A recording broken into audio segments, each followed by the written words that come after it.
전파를 해서 집에서 예배드리게 됐네요. 참 다시 만날 날이 있겠지만 언제가 될지 모르겠고, 그래도 다 같이 예배 소홀히 하지 않고 꾸준하게 같이 청년부 예배 드렸으면 좋겠습니다. 제가 말씀 한 구절 읽어드리고 예배 시작하겠습니다.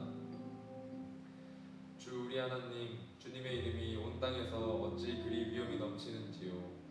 저 하늘 높이까지 주님의 위엄 가득합니다. 가장 높으신 주님, 내가 주님 때문에 기뻐하고 즐거워하며 주님의 이름을 노래합니다. 아멘. 다 같이 인내송 하시겠습니다.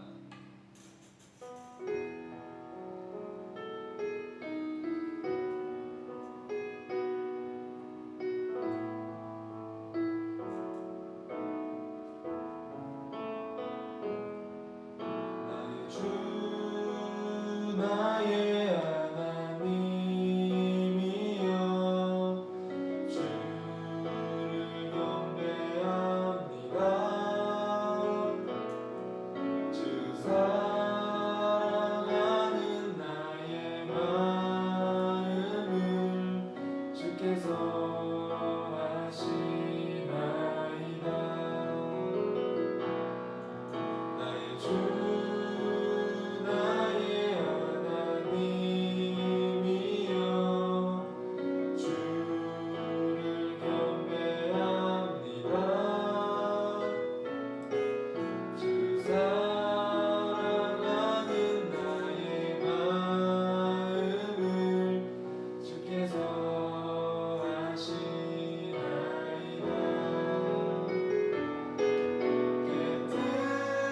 깃들이룩함 내게 없으며 주께 드릴 양유 없지만, 하나님 영상대로 날 빚으사 새 영을 내게 부어주소서. 나의 주 나의 하나님이여, 주를 경배합니다. 주 사랑하는 나의 마음을 주께서 아시나이다. 다같이 사도신경 하심으로 제시된 신앙을 고백하겠습니다. 나는 전능하신 아버지 하나님, 천지의 창조주를 믿습니다. 나는 그의 유일하신 아들 우리 주 예수 그리스도를 믿습니다. 그는 성령으로 잉태되어 동정녀 마리아에게서 나시고 본디오 빌라도에게 고난을 받아 십자가에 못 박혀 죽으시고 장사된 지 사흘 만에 죽은 자 가운데서 다시 살아나셨으며 하늘에 오르시어 전능하신 아버지 하나님 우편에 앉아 계시다가 거기로부터 살아있는 자와 죽은 자를 심판하러 오십니다. 나는 성령을 믿으며 거룩한 공교회와 성도의 교제와 죄를 용서받는 것과 몸의 부활과 영생을 믿습니다. 아멘. 축복합니다, 여러분. 우리 다 같이 힘든 시기임에도 사랑을 전도하기 위해 태어난 위한 주님께서 택하신 열매가 우리가 되길 기도하고 또 축복합니다. 다 같이 찬양하면서 축복하면서 같이 부르면 좋겠습니다.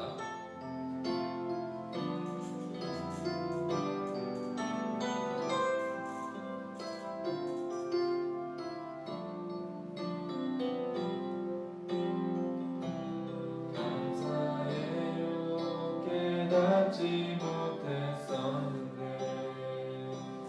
내가 얼마나 소중한 존재라는 걸 태초부터 지금까지 하나님의 사랑은 항상 날 향하고 있었다는 걸 고마워요. 그 사랑을 가르쳐준 당신께 주께서 허락하신 당신께 그리스도의 사랑으로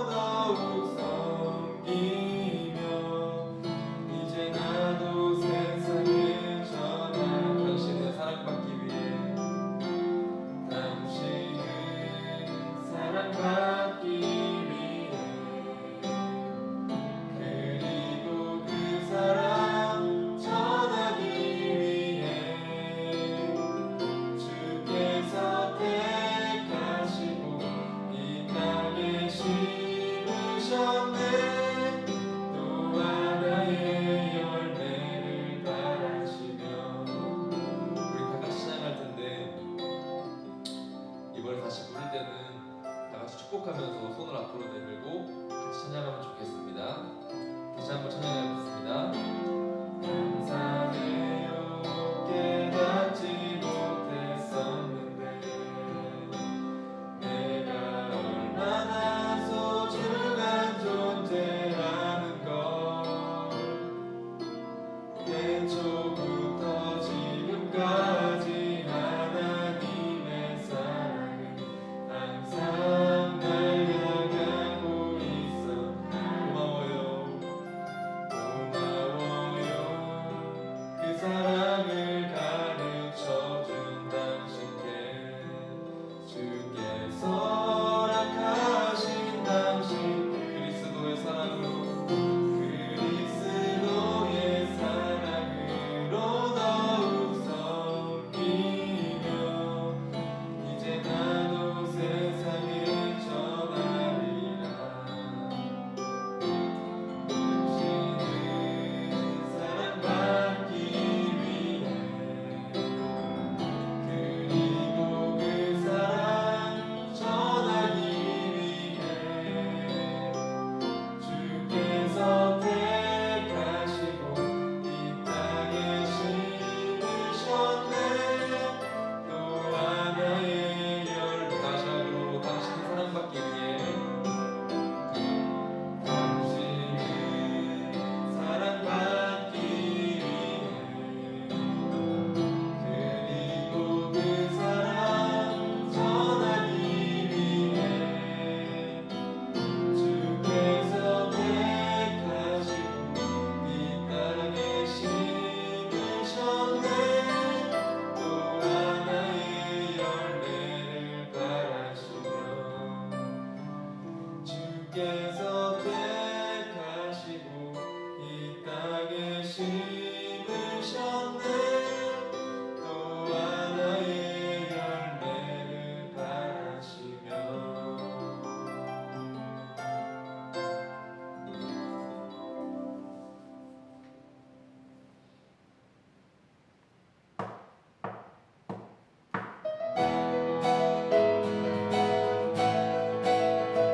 다 같이 박수 치며 찬양하기 바랍니다. 주와 같이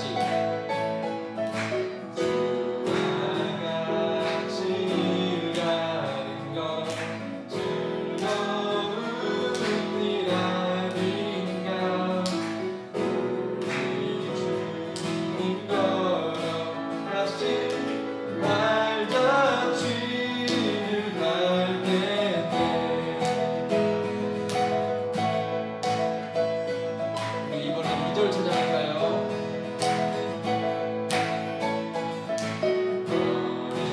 어린아이 같은 우리 미련하고 약한 주의 손에 이끌려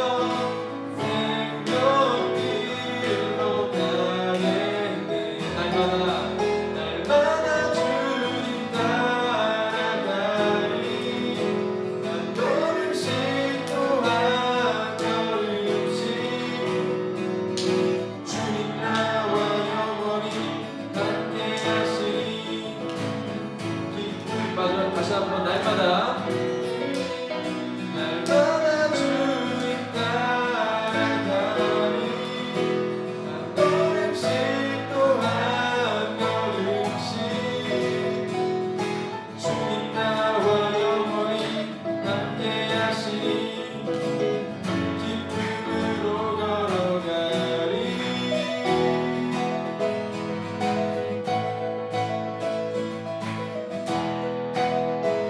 꽃이 피는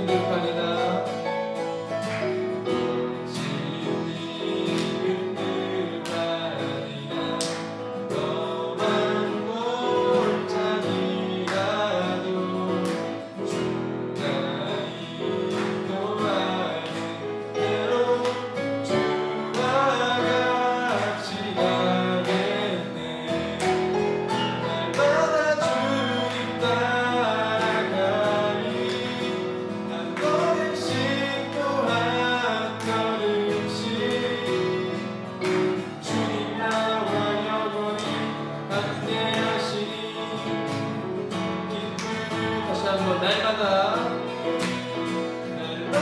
주님 따라가리 한 걸음씩 또 한 걸음씩 주님 나와 영원히 함께 하시니 기쁨으로 걸어가리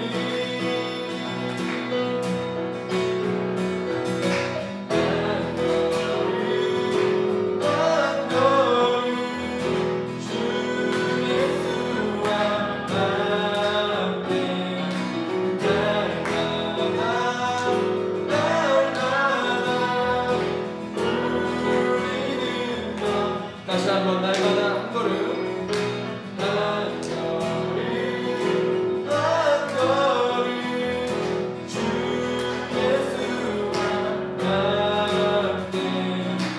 날마다 우리는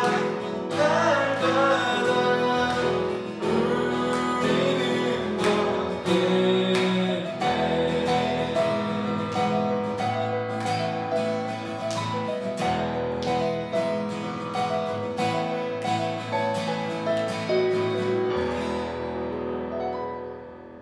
하나님 아버지, 오늘도 이렇게 좋은 하루 허락하셔서 다 함께 예배드리게 하심에 감사드립니다. 비록 온라인으로 진행되는 예배이지만 각자의 자리에서 전심으로 주님을 바라며 드리는 예배가 되게 도와주세요. 코로나로 인해 한층 더 살기 힘든 세상을 살아가고 있습니다. 고통받는 이웃들을 보듬어 주시고 코로나 때문에 힘들게 살아가는 청년들에게도 힘과 능력을 허락해 주세요. 예배를 준비하는 손길들과 예배를 사모하는 마음을 기억하여 주시고 어려울수록 예배를 놓치지 않는 저희가 되도록 도와주세요. 또한 말씀 전하시는 목사님과도 함께 하셔서 주님의 말씀을 잘 전해주실 수 있도록 도와주시고 말씀을 듣는 저희와도 함께 하셔서 듣는 귀와 보는 눈이 열릴 수 있도록 도와주세요. 언제나 우리와 함께하여 주시고 우리를 지키심에 감사드리며 이 모든 말씀 예수님의 이름으로 기도드렸습니다. 아멘. 하나님께서 오늘 우리에게 주신 말씀은 이사야서 43장 1절부터 7절까지의 말씀인데요. 제가 봉독해 드리겠습니다. 야곱아, 너를 창조하신 여호와께서 지금 말씀하시느니라.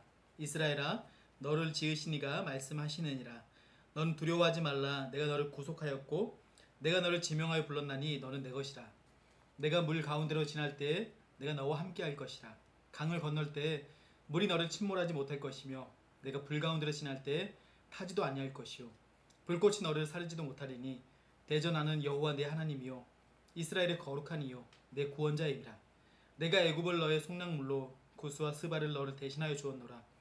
내가 내 눈에 보배롭고 존귀하며 내가 너를 사랑하였은즉 내가 내 대신 사람들을 내어주며 백성들이 내 생명을 대신하리니 두려워하지 말라. 내가 너와 함께하여 내 자손을 동쪽에서부터 오게 하며 서쪽에서부터 너를 모을 것이며 내가 북쪽에 이르기를 내놓으라. 남쪽에 이르기를 가두어 두지 말라. 내 아들들을 먼 곳에서 이끌며 내 딸들을 땅끝에서 오게 하며 내 이름으로 불려지는 모든 자 곧 내가 내 영광을 위하여 창조한 자를 오게 하라. 그를 내가 지었고 그를 내가 만들었느니라. 아멘. 오늘 말씀은 이제 바벨론 포로로 잡혀가서 삶의 희망을 송두리째 빼앗겨버린 이 이스라엘 백성들에 관한 내용인데요. 이스라엘 백성들에게 이 말씀을 주시면서 이 바벨론의 노예로 살아가던 이스라엘 백성들, 낙심과 절망 가운데서 다시 희망을, 삶의 소망을 갖게 하는 귀한 말씀입니다. 여러분도 이 말씀을 아마 잘 알고 계실 텐데요. 이사야서 43장 1절 말씀은 여러분이 더 많이 알고 있는 말씀입니다. 사실 하나님께서 이 말씀을 주셨을 때 이스라엘 백성들은 굉장히 힘든 삶을 살고 있었습니다. 전쟁에서 이제 바벨론에게 져서 노예로 살고 있었고 또 하나님의 선민으로서 선택된 백성이라고 말씀하셨는데 그 선택된 백성의 삶을 살지 못하고 그들이 노예로 정말 절망과 낙심의 하루하루를 살고 있었던 것이죠. 이러한 삶을 살아갈 때 그들 마음 가운데 이런 의문이 생겼습니다. 어떻게 하나님이 전지전능하다고 말씀하셨는데 내 삶을 책임지시는 그 하나님이라고 말씀하셨는데 내가 노예로 잡혀있지? 내가 어떻게 이렇게 힘든 삶을 사는 거지? 하나님이 그렇다면 전능하지 않은 하나님이 아닌가? 그 내가 믿는 하나님이 이 세상 가운데 역사를 주관하시지 않는 정말 무능한 하나님이 아닌가라는 생각이 들었던 것이죠. 여러분 이런 마음이 들지 않았겠습니까? 우리도 우리 하나님 앞에 간절한 기도의 제목들을 올릴 겁니다. 여러 가지 마음의 소원을 고백할 겁니다. 신앙생활을 하면서 어려움을 겪지 않을 때가 없는데요. 낙심하기도 하고 절망하기도 합니다. 정말 갑자기 다가오는 고난들이 있습니다. 삶의 어려운 환경들을 만나기도 합니다. 그때마다 하나님 앞에 질문이 생깁니다. 하나님, 왜 내가 이러한 삶을, 이런 환경을 맞게 되는 겁니까? 하나님, 전능하신 하나님, 이 모든 문제에서 벗어나게 도와주십시오. 이 어려움을 제가 만나지 않게끔 막아주십시오라고 기도하지만 그 어려운 환경들의 삶이 우리에게 찾아올 때가 있습니다. 그때 이스라엘 백성들과 같이 우리도 질문하게 되는 것이죠. 하나님이 전능하신 분이신데 어떻게 제가 하나님이 사랑하는 하나님의 말씀 가운데 약속하셨던 그 은혜 베푸시기 원하신 그 하나님께서 나에게 이런 삶을 경험케 하십니까? 라고 질문이 생길 수가 있다는 사실인 거죠. 이스라엘 백성들은 이 첫 번째 질문만 한 게 아니고요. 두 번째 의문도 들었는데요. 여러분이 이제 성경을 읽다 보면 듣고 또 아시다시피 이스라엘 백성들은 하나님께 선택된 백성이라고 해서 선민이라고 이렇게 이야기를 합니다. 그러니까 선민은 하나님이 이렇게 선택하셔서 끝까지 보호하고 지키시겠다, 사랑을 주겠다, 은혜를 베푸시겠다라고 약속하신 백성입니다. 마찬가지로 우리도 그렇지 않습니까? 예수님과 우리의 관계가 이제 십자가의 그 사랑으로 말미암아 약속을 맺은 존재, 하나님 앞에 우리에게도 은혜를 입은 존재가 되어서 끝까지 책임지시는 그 사람들이 되었습니다. 이스라엘 백성들은 그런 마음이 들었던 것이죠. 하나님이 우리 끝까지 사랑하신다고 말씀하시는 그 선민이라고 말씀하셨는데 왜 하나님의 사랑이 멈춰버렸을까? 왜 하나님의 은혜가 우리에게 지금은 오지 않는 것일까? 우리의 처지를 보니 하나님이 우리를 선민으로 생각하지 않는구나 라는 두 번째 의문이 들었던 겁니다. 그러니까 첫 번째, 하나님은 전능한 하나님이 아닌 것 같아. 하나님은 우리를 사랑하지 않는 것 같아. 이 두 가지 의문이 들었던 거죠. 신앙에 이런 위기가 찾아오면 신앙이 흔들립니다. 하나님을 만나러 가고 싶지 않습니다. 교회 오고 싶지 않습니다. 예배 드리고 싶지 않습니다. 그 열심을 다했던 모든 봉사들 다 끊어버리고 싶습니다. 저도 마찬가지입니다. 목사이지만 그런 어려운 상황들을 경험하게 되면 낙심하게 되고요. 절망하게 되고요. 그냥 누워서 하늘만 허공만 쳐다보면서 어떻게 해야 되나, 하나님께 기도하는 것보다 하나님께 실망감이 너무 커서 정말 울 때도 있고 큰 소리 치기도 하고 하나님께 통곡으로 눈물로 호소하기도 합니다. 왜 이런 상황을 경험하게 하냐고 하나님 앞에 이야기하기도 합니다. 제가 예전에 이제 인도네시아 잠깐 있을 때 그때 댕기열이라고 해가지고요, 그 모기에 의해서 병이 걸리게 되었었는데 그때 마침 풍토병에 또 걸리기도 했었습니다. 그러니까 두 번의 병이 저게 찾아온 거죠. 한꺼번에 병이 찾아오니까 몸무게가 한 10kg가량 갑자기 빠지게 되었는데요. 그 몸무게가 빠지면서 제가 정말 이런 생각이 들었습니다. 하나님이 어떻게 인도네시아까지 보내셔가지고 인도네시아를 가라고 하셨는데 순종해서 이곳에 찾아왔는데 이렇게 힘든 삶을 살게 하십니까?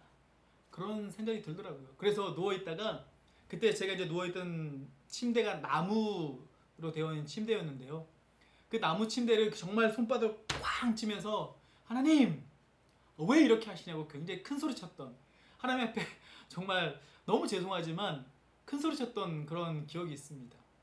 그러니까 이스라엘 백성들이 지금 그런 마음인 것이죠. 하나님께서 나를 사랑하신다고 말씀하셨고 전능한 하나님이라고 말씀하셨는데 자신들의 처지와 상황을 보니 그렇지 못해서 너무너무 힘든 상황을 경험하고 있었습니다.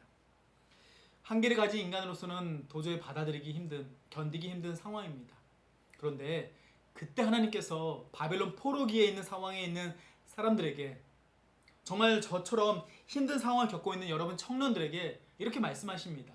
이사야서 43장 1절 말씀인데요. 제가 다시 한 번 더 읽어드리겠습니다. 야곱아, 너를 창조하신 여호와께서 지금 말씀하시느니라. 이스라엘아, 너를 지으신 이가 말씀하시느니라. 방금 읽었던 이 말씀의 어떤 표현이 두 번이 되어 있는데요. 이게 동일한 표현이긴 한데 우리나라 말로는 다르게 번역이 되어 있습니다. 첫 번째가 창조가 되어 있고요. 두 번째 지으시다라는 표현이 되어 있습니다.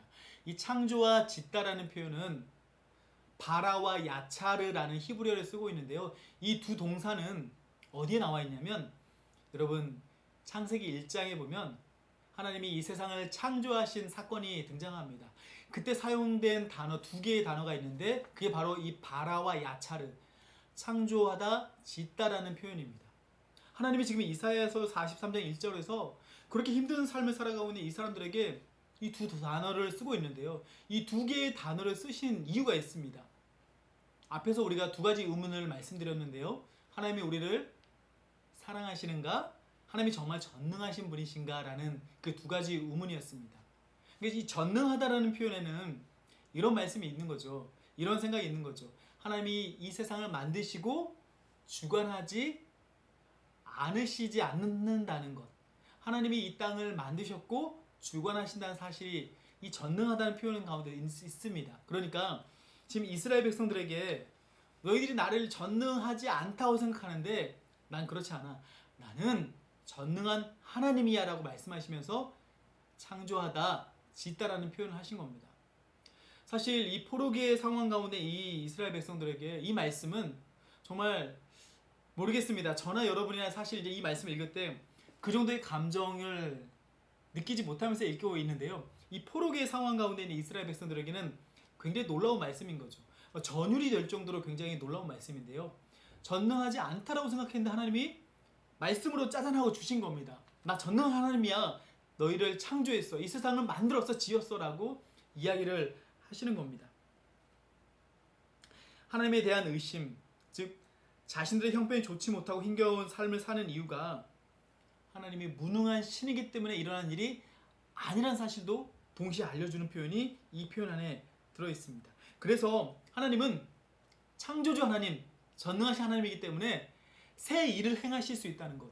지금 여러분이 겪고 있는 그 삶 가운데 새 일을 행하실 수 있는 분이라는 사실을 말씀해 주시는 겁니다.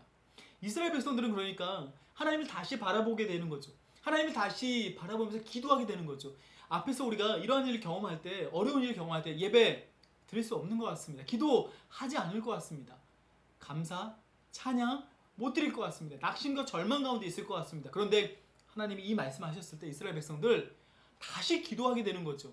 아, 하나님은 전능하신 하나님이시군요.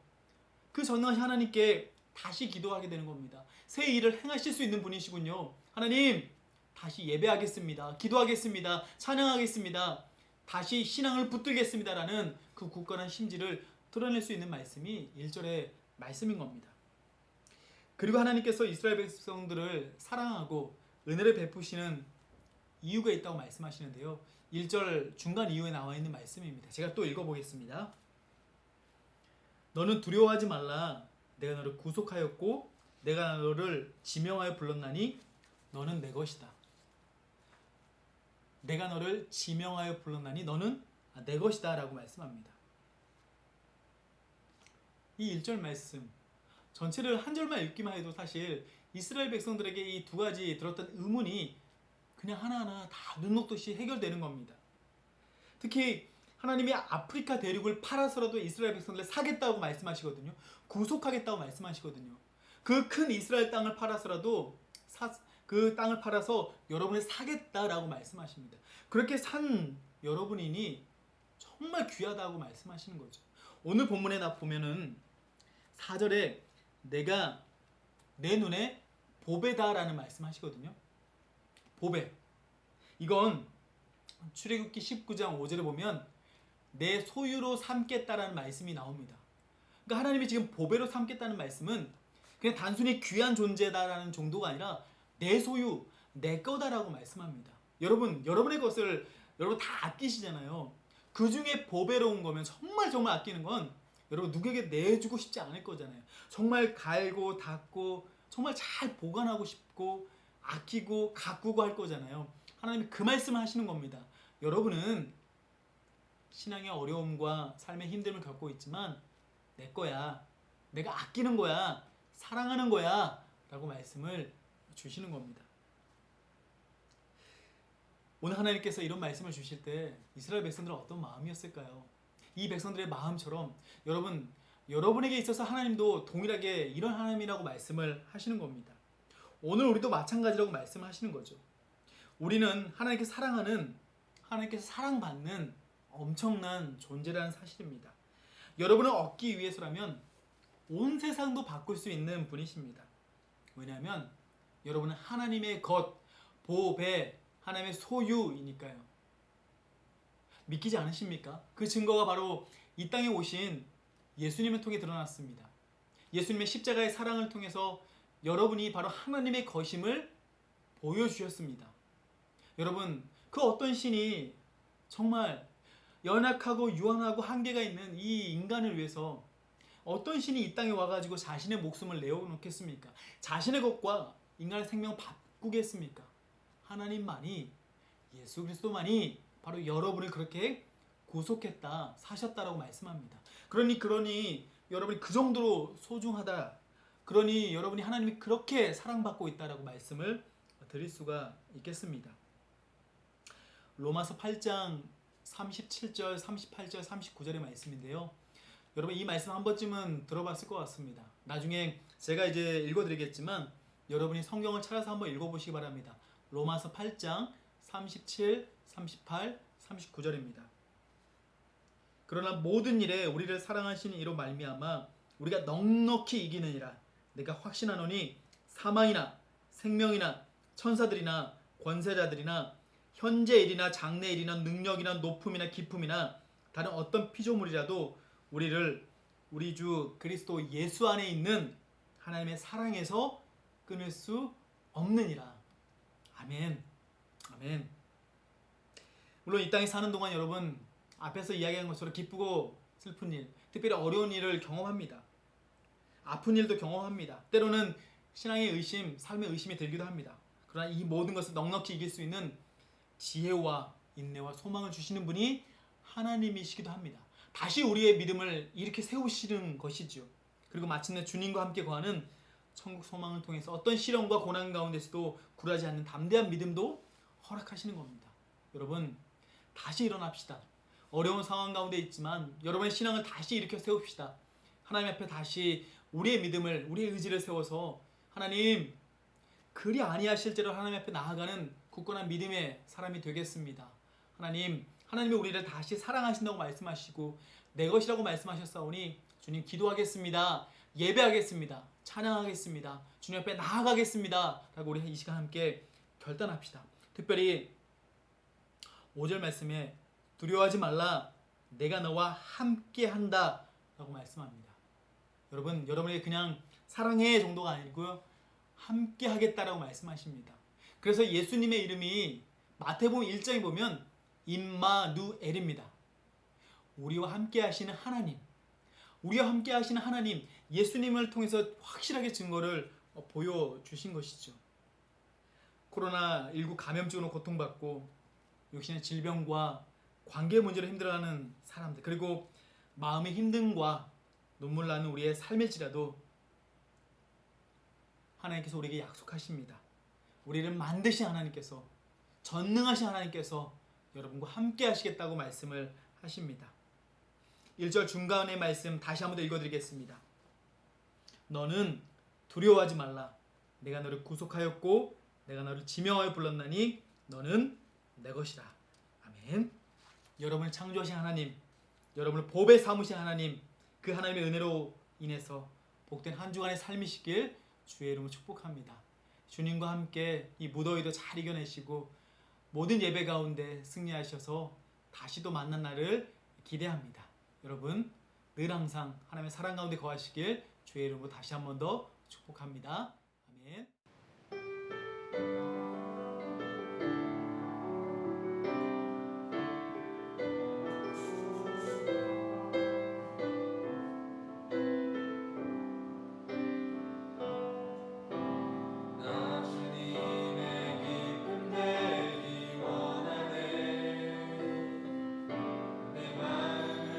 새롭게 하소서.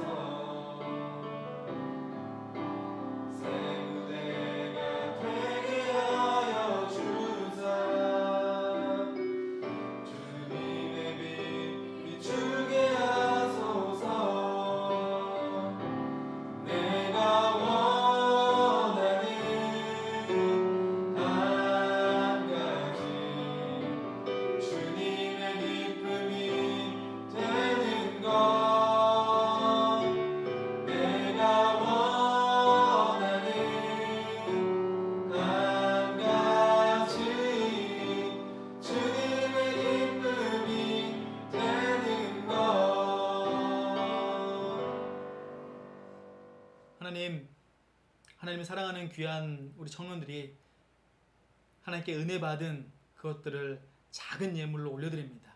우리 마음의 정성과 뜻을 다해서 온전히 주님 앞에 바치오니 주여 받아주시고 역사하여 주옵소서. 특별히 이 무더위와 코로나 감염증 때문에 힘든 삶을 살고 있는 우리 청년들, 주님 기억하여 주십시오. 한 사람 한 사람 이름을 불러가면서 주님 이들의 삶을 축복하여 주시고 이들의 삶의 어려움들 하나하나 해결하시는 놀라운 은혜를 덧입게 도와주시옵소서. 주님 예배가 회복되는 그날에 함께 모여서 예배할 수 있는 큰 기쁨도 허락하여 주시옵소서. 늘 항상 감사드리고 우리 주 예수님의 이름으로 기도드렸고 이제는 우리 주 예수 그리스도의 은혜와 하나님의 놀라우신 십자가의 그 사랑과 성령님과의 친밀한 사귐이 오늘도 주님께서 전능하신 하나님이심을 믿고 나아가는 귀한 우리 사랑하는 청년들 위해 또 그들의 하는 모든 직장과 사업장과 공부와 하는 모든 일들 가운데 기도의 제목들 가운데 주님께서 늘 항상 함께 하실 것을 간절히 소망하옵고 영원토록 함께 하시기를 간절히 축원하옵나이다. 아멘. 광고 시작하겠습니다. 매주 금요일 새벽은 다 같이 함께 새벽 기도에 드리는 날입니다. 새벽 5시 30분에 온라인으로 예배를 드려주시면 됩니다. 그리고 이번 주부터는 녹화본으로 예배를 드리게 되는데요. 매주 예배 전 발송해드리는 링크를 타고 들어가서 예배를 드려주시면 됩니다. 그리고 셀 모임은 각자 셀원들끼리 정한 시간에 모여서 줌으로 셀 모임을 진행해주시면 돼요. 그리고 이번 주 돌아오는 주에는 여름 바이블 캠프가 있어요. 8월 7일 토요일 5시부터 시작되고요. 8일 주일까지 이어지니까 각 가정에서 줌으로 꼭 참여를 해주세요. 그리고 회비는 10,000원입니다. 끝!